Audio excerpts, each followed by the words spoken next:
Does Britain hate all its leaders? Certainly seems to be the case.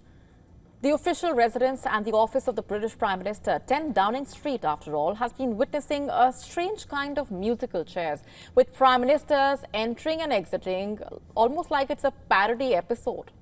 Except it's not. So how are things looking for Keir Starmer now? Not good. And I know what you're thinking. Didn't he just take over?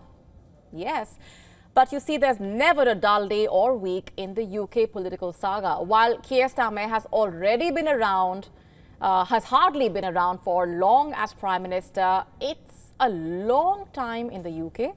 Let's tell you first what the latest controversy is all about. The row over the cuts to the winter fuel allowance has only been heating up. You see, government analysis has shown that the cuts could force 100,000 pensioners in England and Wales into relative fuel poverty. Ministers have been facing fire over measures in last month's budget, and restricting winter fuel payments has ignited a major storm.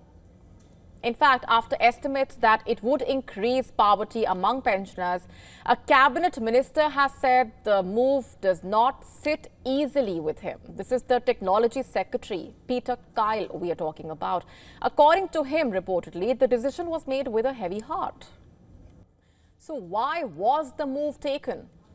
You see, the decision to restrict the payment to all but the poorest pensioners this winter has far-reaching implications. The aim basically is to repair the public finances. The government, in fact, has disclosed an official estimate that the move would push an extra 50,000 pensioners into poverty. It says this figure does not account for its ongoing drive to increase the take-up of pension credit among an estimated 880,000 eligible pensioners not currently claiming the top-up, driving an extra 50,000 pensioners into poverty. Does the government not care about them? Why should they not feel abandoned? Because, you see, repairing public finances at their cost on the face of it, or while letting them suffer in a way, is not exactly something that is bound to go down well. But there's a lot more to this. It's a lot more complicated than that. Let's just break this down for you. Winter fuel payment first is basically a lump sum amount that's given to pensioners under 80. Increasing to 300 for over 80. Now, this is paid in November or December. Why is it important?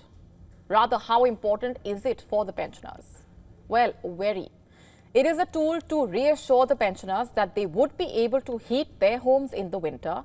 From this winter, it will be restricted to those who qualify for pension credit and other income-related benefits. What does that really translate into? Basically, around 9 million pensioners will no longer get it. And here's another twist. The move was nowhere mentioned in the Labour's election manifesto. So it definitely came as a huge surprise, a rude shock.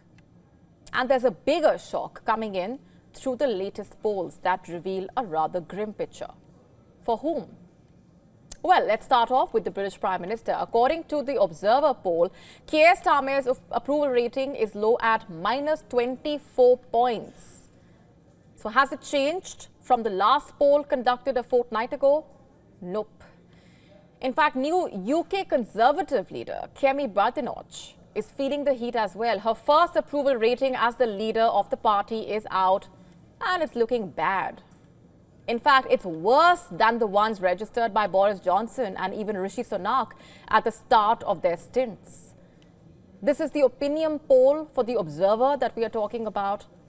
And here's some more trivia. The only leader of her party to be rated worse this early was Liz Truss, the UK's shortest serving Prime Minister. So that says a lot, right?